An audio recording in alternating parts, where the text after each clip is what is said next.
안녕하세요. 김혜영의 센토크 기자 김혜영입니다. 인사가 만사라는 말이 있습니다. 알맞은 인물을 적절한 자리에 기용하는 것이 일의 성패를 가른다는 건데요. 결국 인사는 모든 일의 시작인 셈입니다. 이는 민간 기업이나 공직사회 등 어디에서나 통용되는 이야기일 겁니다. 그러나 이제는 속인주의의 바탕을 둔 적재적소의 관점에서 벗어나 직무주의에 초점을 맞춘 적소적재로 시선을 돌려야 할 때라는 지적도 나옵니다. 오늘은 미래 세대를 위해 끊임없이 고민하며 인재 육성에 선한 영향력을 전파하고 있는 분이죠. 초대 인사혁신처장 이근면 교수님과 함께합니다.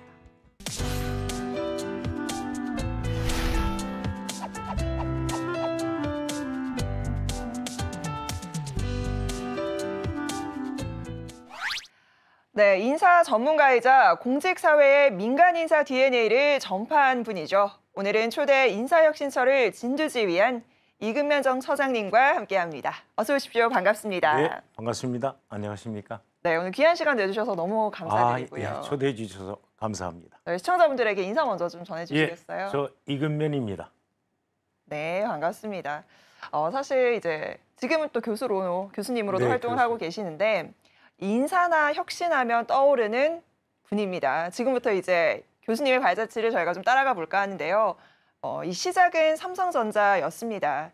40여 년간 삼성그룹에서 근무를 하셨다라고 하는데 입사 계기도 좀 궁금하고요. 예. 과연 처음부터 인사를 담당하셨을까? 이것도 좀 궁금해요. 예. 저는 원래 ROTC 장교 출신입니다. 예. 저희가 입사한 70년대 중반만 해도 ROTC 장교에 대한 인기가 기업들이 꽤 있었습니다. 네. 그런데 저는 삼성을 지원하게 된 동기는 그 당시 굉장히 국가에서 장교로 근무하고 나오고 보니까 그 말이 마음에 들었습니다. 사업보고, 인재제일, 합리추구. 이게 삼성의 경영 이념입니다. 이게 굉장히 솔깃했죠. 네. 그래서 삼성을 지원하게 됐는데 그 당시만 해도 삼성은 오늘날 같이 부동의 1위가 아니고 석삼자 3등 기업이었었습니다.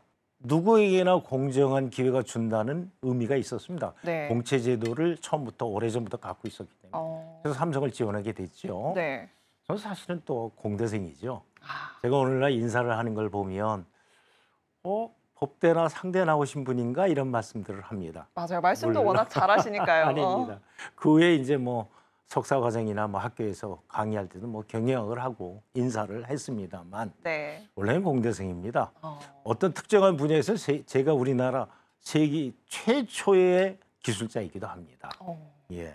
그래서 그 기술은 뭐 전자기술입니다만 네. 그건 해외에서 배워왔었죠. 유학을 또 하셨군요. 네, 70년대 중반에 해외 연수도 갔다 와서 이제 기술자로 근무를 하다가 참 사람이라는 게 네. 그렇게 길대로 가는 건 아닌 것 같습니다. 그래서 저한테 주어진 게 인사를 해보라는 제의가 있었어요. 어떻게 그런 제의를 받게 되셨을까요? 제가 이제 사람에 대한 기억력이 좀 있고요. 예, 조금 다이나믹한 걸 좋아하고 뭐 주변에 이렇게 많은 사람과의 교류가 좀 잘하는 편입니다. 그래서 하여튼 뭐 인사를 하게 됐습니다. 네. 근데 의외로 제 적성하고 맞더라고요. 계속 변화하고 다이나믹하고 사람이라는 딱 멈추지 않는 어떤 대상을 계속해서 같이 활동하면서 그들의 또는 조직 공동의 목표를 달성해 나가는 과정 괜찮았습니다. 그래서 인사 업무를 지속적으로 하게 됐죠. 그렇군요. 엔지니어에서 인사를 보시기까지 사실은 변화하시는 게 쉽지 않았을 것 같은데 여러 가지 장점들이 시너지를 굉장히 잘 낸 게 아닐까라는 생각이 들고요. 근데 40년이라는 시간 사실은 한 곳에 뿌리를 둔다는 게 쉬운 일은 아닙니다. 그만큼 추억도 굉장히 많으셨을 것 같은데 특별히 기억에 남는 재미있는 에피소드 하나 있을까요? 뭐 몇 가지가 있으면 한두 가지만 말씀을 드리면 처음에 입사한 곳은 삼성 코닝이라는 곳이었습니다. 미국과 코닝과의 합작 회사죠. 네. 그러다가 여기 신입사원을 들어가 봤더니 서류에 한쪽은 영어, 한쪽은 한국말입니다. 이렇게 써서 문서를 작성하는 거예요. 네. 그래서 한편에는 미국인 대표이사가 사인을 하시고 한쪽에는 한국인 대표이사가 사인을 합니다. 그러니까 일찌감치 70년대 중반에 미국의 어떤 시스템, 문화, 인사제도 이런 걸 접할 기회가 생겼던 거죠. 네. 그 지금으로서 보면 굉장히 좋았던 기회 아니었었나 이런 생각을 합니다. 그렇게 근무를 하다가 제가 이제 삼성종합기술원이라는 이병철 창업회장의 프로젝트에 인볼브하게 됐습니다. 아, 그야말로 인재셨군요. 아닙니다. 제가 이제 공대생으로서 인사를 하고 관리를 할 줄 아니까 이제 그런 기회가 오지 않았나 싶은데. 네. 그래갖고 그 프로젝트를 하면서 쉬운 얘기로 그냥 하나의 건물 안에 장비, 연구 장비, 인력, 시스템, 제도 이런 걸 종합적으로 설계할 수 있는 기회가 왔었습니다. 그래서 그러한 그 초기 멤버로서 삼성종합기술원이랑 그 그룹의 중앙연구소를 만드는 작업에 참여를 했었고요. 책임감도 상당하셨을 것 아, 같아요. 예. 그 당시만 해도 뭐 외부 평가는 국가적인 프로젝트를 삼성이 한다 이런 얘기를 했었습니다. 실제로 뭐 창업회장이었던 이병철 회장도 천하의 영재를 이곳에 모아보자 이런 말씀을 하시면서 국가의 자산이 될 것이다 이렇게 얘기를 하셨는데 사실은 거기서 나온 여러 가지 기술들 그 기술들 뭐 휴대폰 기술이라든가 그죠. MLCC 기술이라든가 이런 것들이 오늘날 삼성의 기초 기술화된 건 맞습니다. 그것이 이제 삼성의 기술의 DNA를 만들어줬고 기술로 세계를 제패할 수 있다라는 가능성과 꿈을 보여줬었죠. 네. 근데 그 과정에서 이병철 회장께서의 안타까움도 있었죠. 어떤 그 부분이 공사를 3교대로 했습니다. 3교대라는 것은 쉬운 얘기로 작업조를 3배로 나눠서 24시간 돌강 공사를 했죠. 건설 과정에서. 네. 왜 그렇게 했는가? 네. 이병철 회장이 그 당시 몸이 많이 편찮으셨어요. 병마와 싸우고 계셨어요. 예, 시기군요. 그런 상황이죠. 결국은 개원식 전날에 오십니다. 오셔갖고 이제 둘러보시고 내일 보자 그러고 가셨어요. 사실은 이병철 회장의 마지막 외출을 제가 마중한 게 됐는데 그 다음날 못 오셨습니다. 그러고 한 달 후에 네. 다시 오셨습니다. 그때는 유명을 달리하시고 마지막으로 둘러보고 떠나가는 자리로서 오셨습니다. 네. 그분이 끝까지 거기에 관심을 가졌던 이유. 그것이 오늘날 삼성의 기술이 세계적으로 통용되게 된 그런 기초, 그런 사상이 아니었었는가 이런 생각을 합니다. 결국 씨는 뿌린다면 언젠가는 거둘 수 있는 것이구나 그런 생각도 한번 해봅니다. 네, 오늘날 지금 삼성이 글로벌 기업으로 도약하기까지 사실은 그 기반에 바로 이 부분이 있지 않았을까라는 생각이 들고요. 자, 이렇게 뿌듯하고 행복했던 기억도 있으시겠지만 30여 년간 또 인사를 책임진 전문가, 이제 인사통으로 불리시면서 굉장히 또 다양한 여러 가지 활동들을 하십니다. 뭐 삼성고시의 탄생을 주도하기도 했다라는 이야기도 들었는데요. 삼성 내에서 이뤘던 가장 값진 성과라면 어떤 게 좀 기억에 남으세요? 저는 뭐 묘하게 뭐 공대생이 인사를 해서 그런 결과를 가져왔는지 모르지만 기술 기업의 창업 초창기에 많은 인벌브를 했습니다. 삼성종합기술원 네. 또한 그 삼성 SDS 아, 또 삼성의 휴대폰 부문 지금의 핵심이네요, 사실. 이런 부분들을 이상하게 인볼브하게 됐는데 그런 일을 해보는 처음 하는 길, 아무도 가보지 않는 길을 가보는 어떤 임무가 주어졌습니다. 그래서 뭐 그 당시에는 굉장한 새로운 변화의 어떤 선두에 서봤죠. 그래서 삼성종합기술원도 창립을 하고 네. 거기서 막 6년 이상을 근무하고 그리고 기반을 다지니까 그 다음에 저한테 미션이 삼성 SDS를 이제 초창기에 제대로 셋업하는 이런 임무가 또 주어졌습니다. 삼성 SDS 하면 뭐 우리나라 IT 소프트웨어계의 거의 뭐 사관학교 뭐 이런 얘기를 그렇죠. 들을 수도 있습니다. 네. 뭐 잘 아시는 이혜진 씨, 그렇죠. 김범수 씨 다 거기 출신입니다. 저랑 그 당시에 뭐 같이 근무하는 그 시대입니다. 네. 그때 삼성 SDS도 우리나라 대학생이 가장 가고 싶은 직장 1위였었습니다. 역시나. 예, 그 뿌리가 오늘날의 IT 한국의 또 뿌리가 된 것이지요. 그 다음에 이제 간 것은 삼성의 휴대폰 부분. 그때는 네. 뭐 컴퓨터와 이 통신 서비스 이걸 결합한 부문, 통신 부문이라고 했었는데 거기서 또 다시 한번 삼성에 가고 싶은 것 중에 대학생들이 가장 가고 싶은 것 1위 그게 이제 통신 부문이 됐죠. 그렇죠. 그래서 늘 새로운 것을 맡았고 그때 이후에 삼성의 휴대폰 부분도 이제 세계적인 이름을 얻는 그런 부문으로 성장하게 돼서 그런데 참여하고 기여할 수 있는 그런 것이 주어졌다는 것이 저에겐 굉장히 뭐 어떤 창조적인 것, 새로운 것, 이런 거에 대한 관심, 그런 것에 대한 어떤 뭐 이룸, 공부 이런 것들에 대한 연관 이런 것이 되지 않는가 싶고요.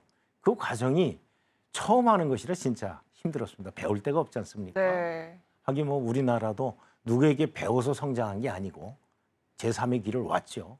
이것처럼 그렇지만 처음 하는 것도 우리가 머리를 짜내고 협심하고 이룰 수 있다. 이런 뭐 또 그런 생각도 한번 갖게 된 계기가 됐습니다.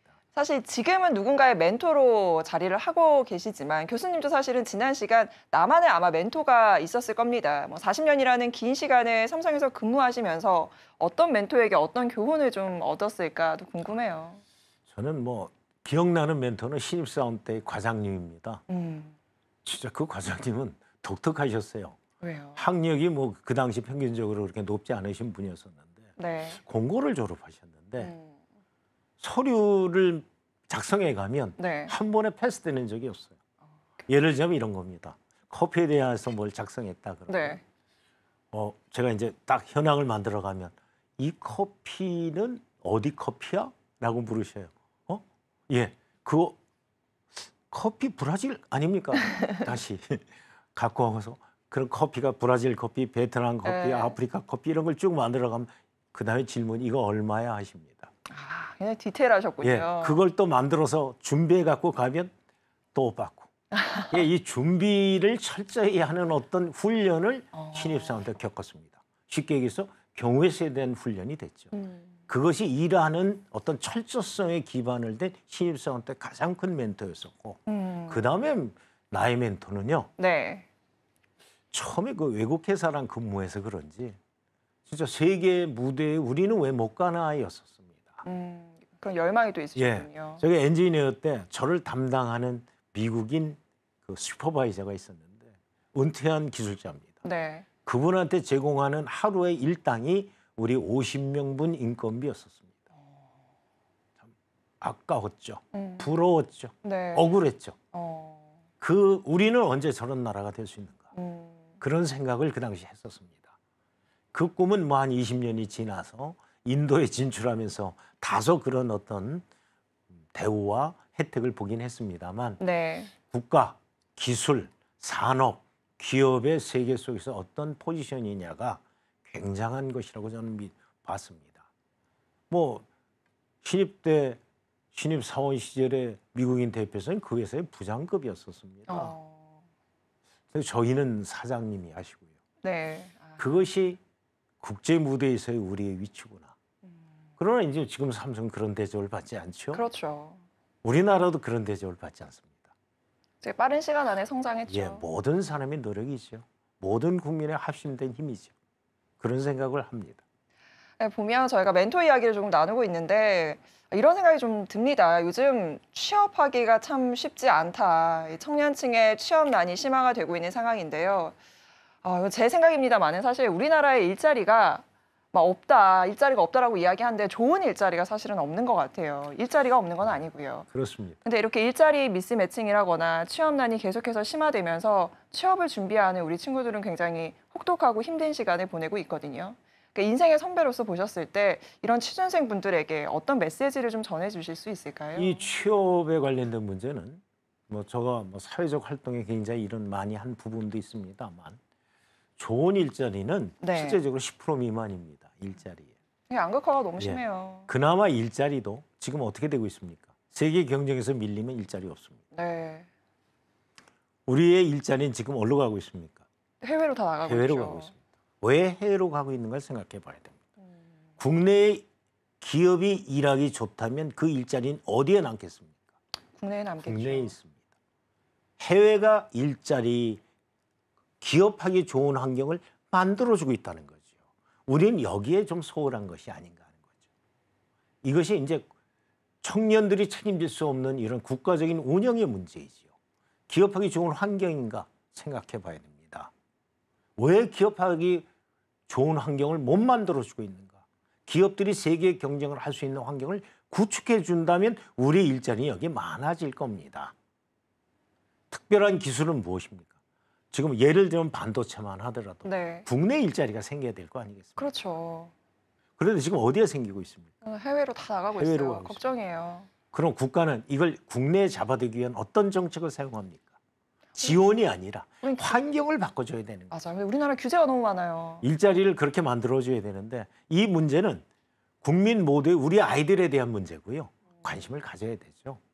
이 환경적인 문제가 하나 있고요. 네. 두 번째 문제는 일자리의 숫자입니다. 우리나라의 세계 경쟁력이 일자리를 확충시켜 주는데 세계 경쟁력이 뒤떨어진다면 일자리는 생기지 않습니다. 그 안에서 좋은 일자리를 다투는 것은 굉장히 작은 것이지만 현실이죠. 네. 그런데 이건 10%가 안 됩니다. 일자리에, 총 일자리에. 그렇다면 할 수 있는 것은 뭐냐? 일자리의 미스매치라고만 생각할 게 아니고 네. 옛날과 달리 기업들이 다 신입사원 위주로 뽑지 않습니다. 경력을 많이 경력 뽑아요. 사원을 많이 뽑는 어떤 환경이 바뀌었거든요. 채용 환경이. 그렇다면 작은 기업에서 경험을 쌓아서 큰 기업으로 이동할 수도 있습니다. 아니면 세계 기업으로 진출할 수도 있습니다. 네. 일자리의 경계도 일자리의 국경도 없어진 게 지금 시대입니다. 도전하는 것, 이것이 내 일자리를 찾는 것이고요. 일자리 하나하나에 대한 경쟁력은 다른 것입니다. 개인 차원에서는 첫째는요. 어디에 취업하고 싶은가, 얼마큼 준비했느냐. 철저히 준비했느냐를 먼저 따져봐야죠. 네. 준비하지 않고 그걸 달성할 수는 없습니다. 그럼 그 준비한 것에 대해서 얼마만큼 자기가 고민하고 거기에 대해서 알아보고 조사하고 했는가 하는 문제 또한 준비해야 되겠죠. 그다음에 이제 일반적으로 이런 뭐 면접이나 이런 거는 준비된 것에 그 다음에 하나의 이제 툴이겠죠. 훈련과 연습에 의해서 이거는 충분히 할 수 있고 자기를 표현할 수 있는 거죠. 그 스킬 이전에 준비가 철저하게 해야 된다는 것이 취준생이 제일 준비해야 될 항목이라고 보고요. 눈높이를 조금 낮춰서 뭐 로마로 가는 길은 모든 길이 같지 않습니까? 아, 명언이세요. 스텝을 예. 네, 다음 스텝을 생각해서 다음 스텝을 생각합니다. 저는 뭐 그렇게 뭐 좋은 대학을 나왔다고 그러지 않습니다. 그럼 어떻습니까? 그 다음에 경쟁, 그 다음에 경쟁, 그 다음에 경쟁을 같이 가면 되는 거 아니겠습니까? 그러니까 이렇게 조금 더 지혜롭게 돌아가는 것, 이거 한번 생각해 보면 어떨까 하고 제언해 보고 싶습니다. 하나 궁금한 게 조금 전에 책을 하나 들어주셨는데 면접의 키포인트인가요? 이 책을 또 쓰셨습니다. 뭐 삼성 안에서 워낙 인사와 관련된 부분들을 담당하셨기 때문에 보는 눈이 분명히 있으실 거예요. 글쎄요, 뭐 이제 하다 보면 진짜 아주 오랜 시대를 하다 보니까 뭐 관상을 본다 이런 얘기를 듣습니다만 사람은 비슷하죠. 자신이 있을 때의 태도와 자신 없는 답변과 목소리와 행동 이건 다를 수밖에 없습니다. 이 부분들 우리 취준생분들 보시면서 꼭 명심하고 면접에 임하셨으면 좋겠습니다.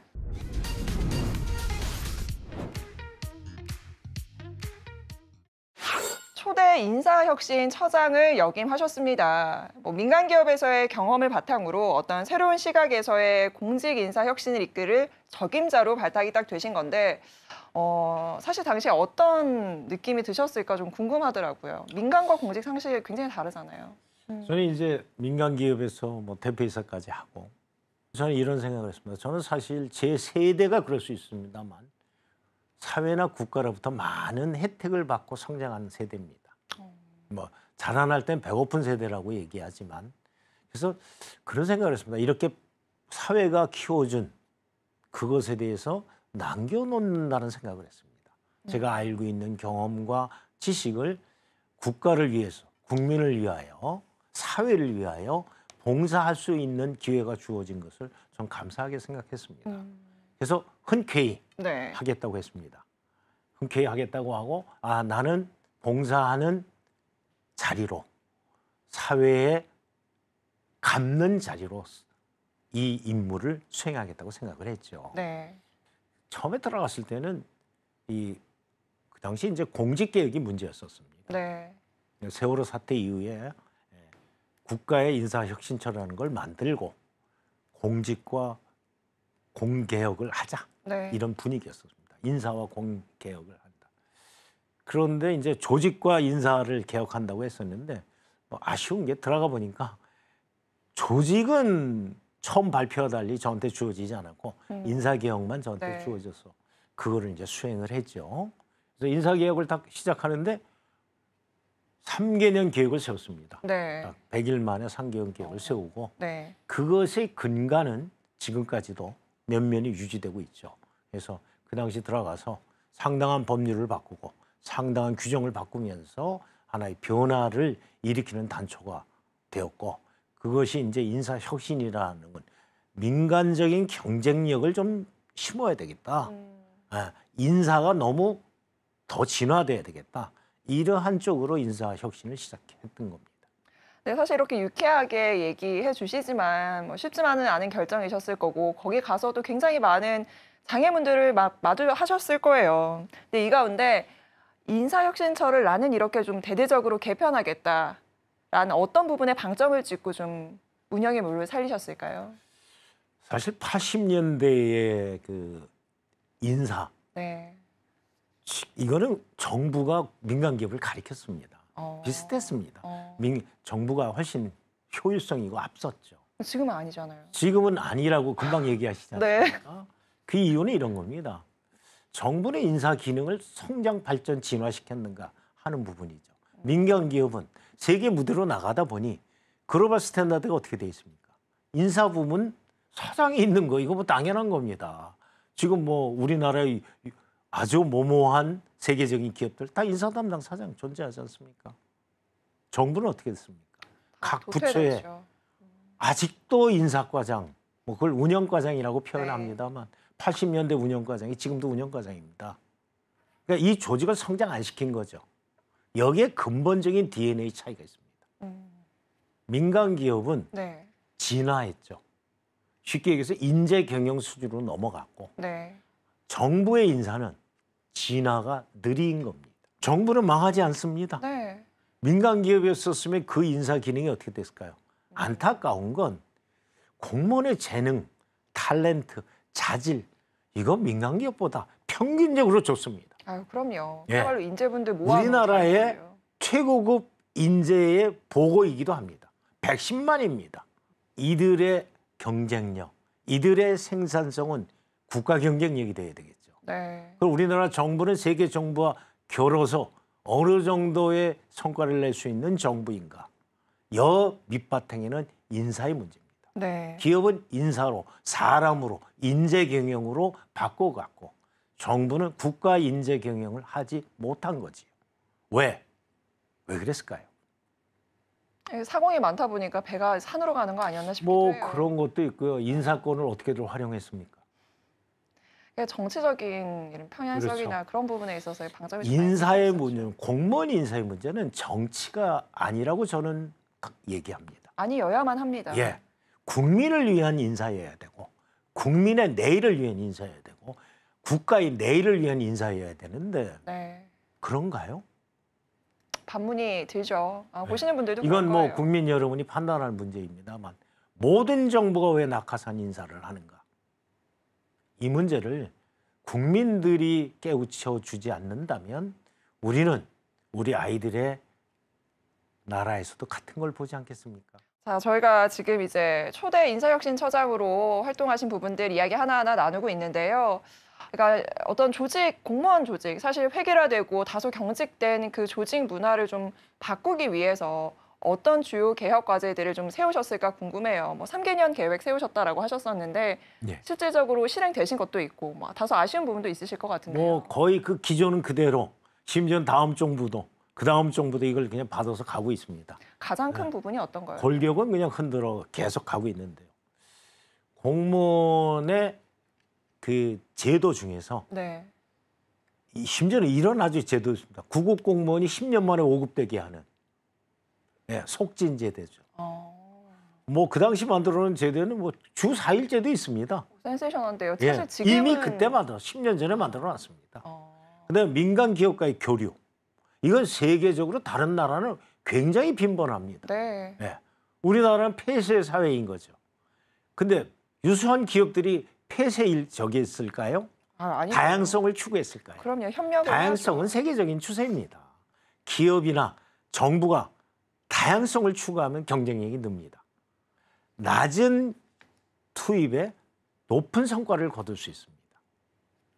국민은 기업한테는 좋은 고객 서비스를 받습니다. 그렇죠? 네. 뭐 전자 제품 얼마나 서비스 잘 아유, 받습니까? 그럼요. 고객 만족 높죠. 되지 않습니까? 네. 공공 서비스 어느 수준입니까? 만족하십니까? 이렇게 생각해 봐야 되죠. 그 왜 안 될까? 공공 서비스가 낮은 가격에 높은 서비스를 해주려면 뭐가 들어가야 될까요? 이게 우리 그렇잖아요. 세금은 사실 덜 내고 좋은 어떤 사회적인 보장이나 그렇죠. 서비스를 받고 싶죠. 받고 국민 싶은 게 입장에선. 그 책임을 누가 져야 되느냐 이거죠. 정부의 목 아닌가요? 정부의 몫인데 정치가 너무 많이 개입하면 정치적으로 이걸 풀어본다면 쉽지 않을 겁니다. 행정은 행정, 네. 정치는 정치 아닌가요? 그렇죠. 특히 대국민 서비스는 어느 정부가 바뀌어도 국민 개개인에게 주는 서비스잖아요. 그럼요. 이런 부분이 이제 더 고민해야 되는 거죠. 자, 이 이야기에서 조금 더 나아가 보면요. 사실 당시에 이제 공무원 연금 개혁 이야기 빼놓을 수가 없습니다. 당시 집 앞에 시위가 벌어지기도 하고요. 그야말로 굉장히 뜨거운 감자였는데 공무원 연금 개혁 주창하시면서 이 과정에서 힘든 부분도 많았겠지만 이 과제를 꼭 해결해야 한다라고 고려하고 고민하셨던 이유가 좀 궁금해요. 저는 공무원 연금 개혁을 하러 간 건 아니었습니다. 네. 인사혁신을 하러 갔었는데 부채 업무가 공무원 영역에 제 1순위로 떨어졌습니다. 네. 개혁 과제가. 근데 뭐 개혁에 대해서는 여러 번 해봤기 때문에 뭐 일단 두려워하지 않고 했죠. 그런데 공무원 연금 개혁에 대해서 공무원들의 반응이 어떻겠습니까? 반발이 얼마나 내 살을 내가 심했어요. 깎자? 쉽지 않았습니다. 네. 근데 다행스럽게 네. 그때는 여야, 야당도 찬성을 해줬습니다. 한 목소리였군요. 예, 국회가 적극적으로 나서줬고요. 정부에서 대통령 지시로 앞장섰습니다. 이게 반대를 누그러뜨리고 심지어는 노동조합이 반대를 했었습니다. 중요한 노동조합의 핵심이 반대를 했었는데 그들과 저는 끊임없이 대화하고 이야기해서 결국은 전체가 다 어느 선에서 합의하는 공무원 연금 개혁을 했죠. 그 당시 하루 100억씩 국민 세금이 들어갈 때였었어요. 그 당시에 박근혜 정부에서 이룩한 연금 개혁에 610조의 국가 예산을 아끼게 했습니다. 이제 국가의 재정에 이득이 된 거죠. 610조입니다. 공무원 연금 개혁 497조, 상임은 113조. 큰 업적이 됐죠, 지금에 와서. 네. 지난 몇 번의 정부 기간 동안에 아무도 개혁에 손을 대지 않았다는 부분이 거기서는 그걸 했습니다. 국민을 위해서는 반드시 해야만 했던 거고요. 그때부터 국민연금의 어떤 어떤 뭐랄까요, 문제. 투자 이익이랄까요, 아니면 그 소득이랄까요, 이거하고 공무원연금하고 균형점을 찾기 시작한 단초가 됐습니다. 굉장히 중요한 시발점이었네요. 그래서 그다음 공무원의 어떠한 국민보다 우월적인 것에 대해서 상당 부분 해소하는 단초가 만들어졌죠. 지금 보면 사실 윤석열 정부도 지금 최우선 과제로 사실 공략했던 부분 중에 하나가 4대 개혁입니다. 자, 이 부분이 바로 연금, 의료, 교육, 노동 부분인데 그런데 지금 연금 개혁 굉장히 더디게 지금 흘러가고 있다. 이게 정말 개혁이 맞는가라는 생각이 듭니다. 여야 모두 뭐 연금 개혁 외치고는 있는데 이 대치 상황이 굉장히 극하게 맞물리면서 공전에 공전을 거듭하는 그런 상황입니다. 근데 일맥상통한 얘기지만 이거 미루면 미룰수록 우리 다음 세대에 대한 어떤 부담과 짐이 커지는 거 아닌가요? 연금 개혁 문제. 하여튼 뭐 최초에는 뭐 3대 개혁이 있었죠. 노동, 연금, 교육. 교육. 그 개혁이 동력을 얻고 성공적으로 하려면 사회 재단체가 협조적이어야 합니다. 네. 세계가 꼭 필요한 시대적 개혁인 거는 다들 동감할 텐데 이건 전부 다 생각이 동상이몽이지요. 그런데 무엇을 보고 해야 될까? 이 개혁은 유불리를 따져서는 안 돼요. 함께 가요. 다음 세대를 위한 것이죠, 개혁은. 현존 세대는 사실은 기득권 세력이죠. 다음 세대를 위한 준비, 다음 세대의 국가의 경쟁력을 위한 준비인데 이것을 소홀히 한다는 것은 죄를 짓는 거죠, 다음 세대에. 전 그렇게 보는데 연금 개혁은 뭐 이렇습니다. 하루라도 늦추면 하루만큼 아이들한테 부끄러운 줄 알아야 된다고 생각합니다. 이게 사실 개혁이라는 게 어떤 수학적 정의를 넘어서 사회적 정의도 필요합니다. 결국 이제 근본적인 어떤 생태계 변화가 필요하다라는 이야기인데 그렇다면 지금 현 시대의 연금 개혁이 어떤 방향으로 좀 흘러가야 한다라고 정부의 예. 제언을 좀 해주실 수 이 있을까요? 문제는 이제 제가 뭐 여러 세미나나 심지어는 국회 뭐 여러 군데서 뭐 얘기도 해본 바 있습니다만 저도 뭐 이제 연금 개혁을 위한 사회적 동력을 위해서 연금연구회라는 NGO 단체가 같이 참여해서 연금 개혁을 제발 빨리 하자라는 이런 NGO 활동을 하고 있습니다. 네. 근데 이제 제가 생각하는 연금 개혁은 네. 공무원 연금 개혁을 했을 때 모두를 위한 개혁이었어를 주창했었습니다. 국민 모두가 행복한 개혁. 그렇듯이 네. 연금 개혁 또는 어느 하나 일방적인 개혁이 돼서는 안 됩니다. 모두를 만족시킬 수는 없습니다만 모두가 조금씩 고통을 분담하고 모두가 윈윈되어지는 모두가 승자인 우리의 개혁이 이루어져야 되죠. 네. 저는 이런 얘기를 합니다. 모든 일이 네. 원샷 원킬은 없습니다. 어렵다는 거지요. 차근차근 하되 네. 기득권을 내려놓지 않는 연금 개혁은 옳은 방향이라고 저는 보지 않습니다. 단순히 요율을 올리고 돈을 더 내서 안정성만을 가져가는 거 합리적이지 않습니다. 이것은 사회의 제 어떤 조직들, 구성원들이 자기의 몫을 조금씩 내놔서 다음 세대를 위한 활동, 그거의 연금 개혁이 돼야 된다고 봅니다. 차근차근 하되 반드시 해야 되고 서두르지 않되 빨리. 굉장히 어려운 난제인데 그렇죠. 예, 사고와 인식의 변화가 좀 필요할 것 같아요. 공무원 연금 개혁 6개월 만에 했습니다. 설득하면 모두가 다 같이 좋은 길을 찾아낼 수 있다고 봅니다. 그래서 저는 기득권도 좀 참여하고 청년들도 참여하고 네. 그다음에 사회 제도도 좀 정비하고 네. 이걸 뭉뚱그려서 자꾸 종합적인 한방 개혁 없습니다. 그래서 차근차근 했으면 좋겠다. 연금 개혁하고 그다음에 다음에 있는 4대 보험 개혁하고 그다음에 빈곤층에 대한 대책 세우고 네. 이걸 다 묶어서 원샷 원킬은 없다고 봅니다. 그러니까 서로 이해가 상충되어서 더딘 겁니다. 네. 그래서 세대 간 양보, 충분한 설득, 정부의 주도 이것이 반드시 좀 필요하다고 봅니다. 네, 평생 민간 기업에 몸을 담다 이 나라의 부름을 받아서 초대 인사혁신처장으로 공직자의 길을 걷게 되셨습니다. 사실 공직이라는 단어가 주는 그 경직된 느낌과 사실 민간 기업 살아 움직이는 그 느낌이 굉장히 다른데 이 두 곳이 어떻게 달랐는지도 좀 궁금하고요. 어떤 리더십을 발휘하셨을지도 궁금해요.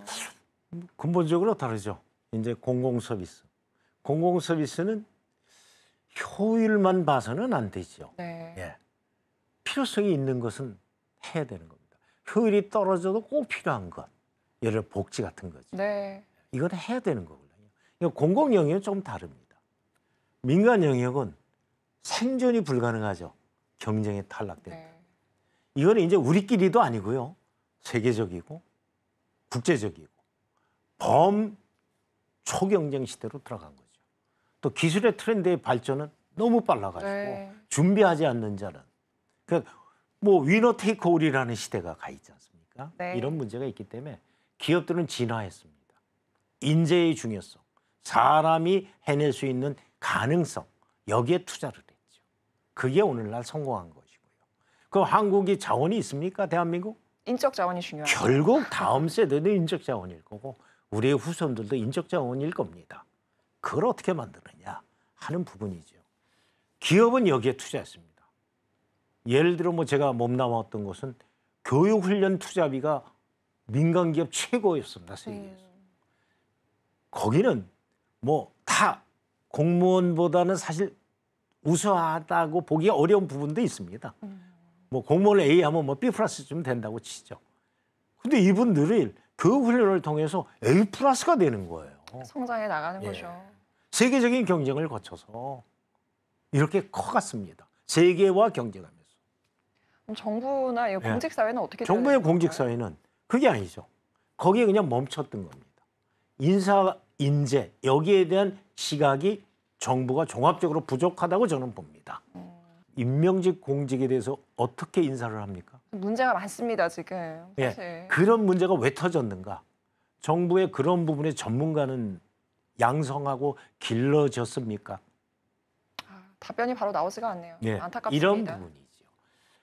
기업은 결국 어떤 일이 가냐면 그걸 통해서 시스템 경영으로 안착한 겁니다. 기업의 총수에 무슨 일이 있어도 굴러간다는 얘기를 들리지 않습니까? 네. 대한민국 어떨까요? 이 시스템 경영으로 이미 진화했습니다. 인재 경영을 통하여.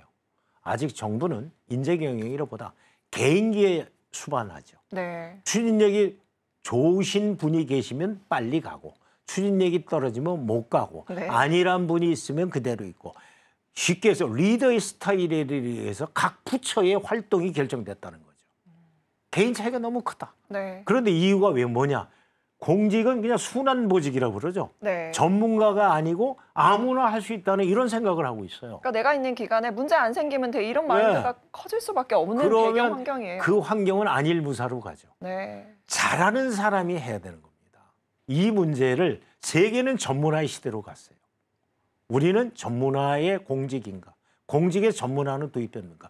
그들은 진짜 전문가인가? 끝으로 지금 해주신 얘기를 좀 간략하게 정부에게 보내는 제언으로 이런 공직사회의 길로 가기 위해서 이런 것들이 수반돼야 한다. 좀 요약해 주실 수 있을까요? 110만 명의 공무원을 20% 줄일 수 있겠는가? 그런 담대한 개혁을 해낼 수 있는가? 그런 생각을 한번 해볼 필요가 있죠. 예. 예산 중에 경직성 예산이라는 게 있습니다. 그게 뭔가요? 뭐 이제 늘 들어가는 돈, 아, 그거를 줄인다면 우리는 세금을 적게 내도 될 겁니다. 인프라 투자는 얘기가 다르죠. 다음 세대를 위한 투자죠. 네. 인프라 투자를 멈추고 경비성 예산이 늘어난다면 우리의 내일은 어떻게 될까요? 이런 생각, 오히려 국가의 내일을 위한 투자를 늘리고 비용성 투자를 좀 줄여주고 경지성 투자를 줄이는 이러한 어떤 정책적 선언. 또 하나는 우리는 어디로 가고 있는가?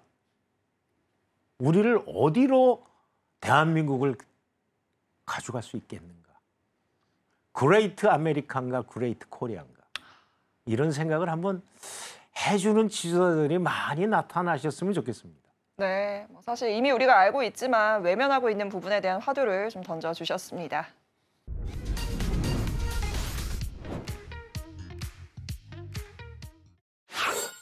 네, 40년간 삼성맹으로 삼성에서 몸을 담아 오시다가 또 초대 인사혁신처장으로 공직 생활도 하시고 이제는 방송가를 누비고 계십니다. 누비는 건 아니고. 굉장히 바쁜 일정을 보내고 계시는데요. 직책이 워낙 많으시잖아요. NGO 활동도 하시고 교수님도 하시고 여러 가지 활동들 하고 계시는데 최근에 하고 있는 활동들 중에서 가장 이제 어떤 부분에 무게 중심을 좀 두고 계실까요? 저는 요즘 NGO 활동에 이제 진심입니다. 네. 연금개혁과 노동개혁. 네. 연금개혁은 뭐 아까 쭉 설명을 했습니다만 시급히 우리 후손들을 바라다보고 젊은 세대의 목소리를 귀를 기울여서 했으면 좋겠고요. 네. 또 노동개혁은 과연 글로벌 시대에 적합한 노동 준칙이고 원칙인가? 우리 아이들에게 일자리를 더 만들어주는 노동 환경인가? 앞으로 변화하는 그러니까 AI 시대에 적합한 노동 기준인가? 이런 미래를 대비하는 노동법으로 전환되었으면 좋겠습니다. 쉽게 해서 글로벌 시대의 노동법. 네. 노동의 국경이 없어졌습니다. 국적도 쇼핑하는 시대예요. 맞아요. 그런 시대에 어떤 법을 우리는 갖고 있는가? 어떤 기준인가? 그리고 법이라는 게 너무 규제 중심으로 가면 네. 플렉시빌리티가 떨어지면 살아있지 못하게 됩니다. 국가가 이 정도 왔으면 법도 미래형 법으로 이게 전환되어지는 노동법. 이런 것이 이제 제가 요즘 활동하는 진심 중에 하나고요. 네. 또 하나는 이제 이 생각을 합니다. 국가는 과연 인재 경영을 하고 있는가? 국가 인재 경영이란 화두를 가지고 네. 이 NGO 활동을 하죠. 네. 예. 그래서 국가 인재 경영 연구원 네. 이게 볼런티어 되는 그룹들이 모여서 하나의 사회적 싱크탱크 역할을 하는 이런 활동을 하고요. 나머지는 뭐 기고하고 강연하고 뭐 심지어는 뭐 여러 군데서 강의도 합니다만 네. 강연 이런 거를 하죠. 그러면서 뭐 칼럼도 쓰고요. 네. 주로 하는 것이 뭐 꼰대 같은 얘기를 많이 합니다. 우리 이 시대에 잃어버린 건 뭔가? 네. 저는 뭐 궁극적으로 하면 교육개혁이 빨리 제대로 뭐 대학 입시 바꾸는 게 교육개혁입니까? 다음 세대의 우리 아이들이 어떠한 것으로 세계 시민이 될 수 있느냐를 바꿔주는 게 교육개혁 아니겠습니까? 네. 국가는 5천만이 어떠한 토탈 탤런트를 가지고 세계 무대에서 생존해 갈 것인가가 그게 인재 경영 아니겠습니까? 네. 이제 탤런트의 시대입니다. 맨파워가 아니죠. 몇 개의 탤런트를 갖고 있습니까?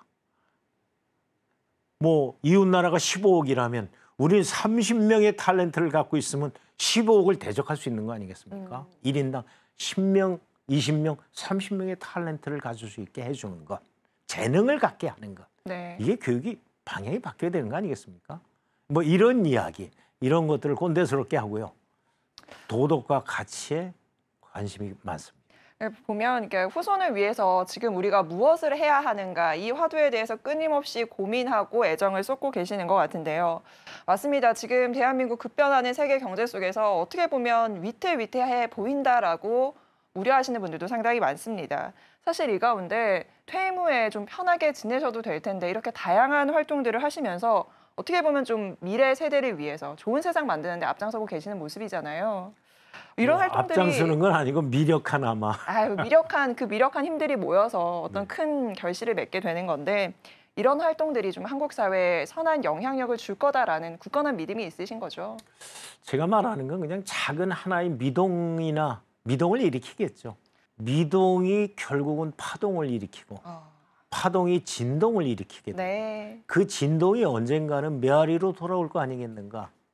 뭐 만년된 벽시가 싹을 틔운다는 얘기도 하지요. 네. 그냥 싹을 틔우진 못하지만 그냥 심는 마음. 뭐 그런 것이 하나의 생각 중에 있습니다. 교수님이 그리는 이 대한민국의 어떤 미래의 방향, 내가 그리는 청사진이라고 할까요? 어떤 지금 우리가 생각하세요? 3만 불을 넘어갔습니다. 경제적으로. 3만 불을 넘어갔으면 우리는 다음에 뭘 할까요? 담대한 계획이 있나요? 저는 10만 불을 했으면 좋겠어요. 지금 전 세계적으로 뭐 한두 나라가 합니다만 세계 최정상급입니다. 저희 탑3에 들어가는 건가요, 그럼? 탑3에 들어가죠. G3가 될 수 있죠. 잘 아시다시피 해방 이후 우린 어떤 전철을 쭉 밟아왔나요? 우리 역사는. 지금에 와서 우리는 어떤 목소리를 갖게 됐나요? 그 목소리의 근저, 대한민국의 세계 시장에서 세계를 향해 얘기할 수 있는 근거에는 뭐가 있나요? 우리의 경제력입니다. 네. 또 하나 있죠. 문화력. 맞습니다. 경제력을 일으키게 된 문화력. 이 두 가지를 어떻게 조화롭게 성장시켜야 되겠죠. 10만 불의 시대, G3의 시대를 왜 바라보지 못하죠? 이런 이야기가 이제는 필요합니다. 우리가 할 말하고 싶은 나라는 뒷받침이 되지 않으면 할 말 못합니다. 내가 할 말하고 싶다. 세계 열강에 세계에 제패하는 나라에 할 말하고 싶다. 내 아이들 아니면 손자한테 그런 나라를 물려주고 싶다. 이런 담대한 얘기를 왜 안 합니까? 문화적으로는 우리의 고래의 5,000년 전통을 살려주고 우리의 고유의 전통과 사상, 둘의 향도 이거 좋은 거 많지 않습니까? 네. 세계를 향하여 왜 진출 못합니까? 신라양 백제소도 있었는데 그런 어떤 담대한 계획이 좀 필요하다고 봅니다. 700만 해외 동포를 왜 활용하지 못합니까? 제가 해외 이민청을 자꾸 만들자, 해외 네네. 동포청 만들자 이런 얘기를 오래전부터 했습니다. 그 700만의 국가 자원입니다. 이 작은 나라가 세계를 향하여 가려면 동포 이 5천만에 플러스 한 700만 나중엔 뭐 북한도 뭐 들어올 수 있겠지만요.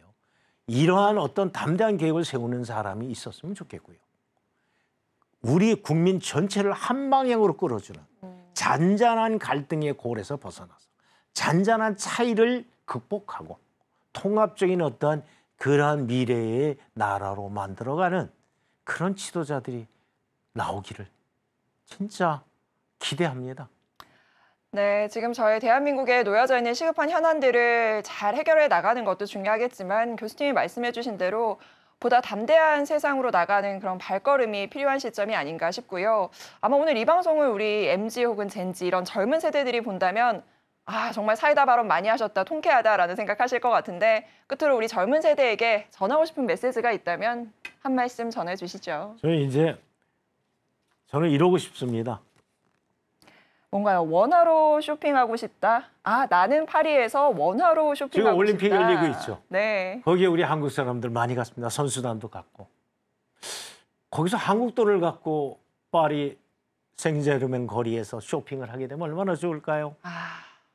우리는 해외에 가려면 늘 환전을 해서 갑니다. 맞습니다. 달러로 환전해야 돼요. 근데 달러는 종입니다.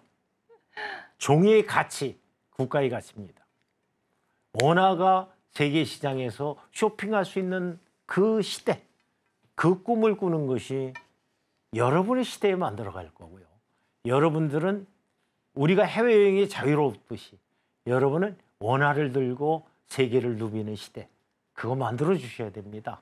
그게 여러분이 대한민국 사람으로서, 세계인으로서 당당하게 할 말하는 나라의 국민으로서 살아갈 수 있을 그 시대를 열어갈 거라고 저는 믿습니다.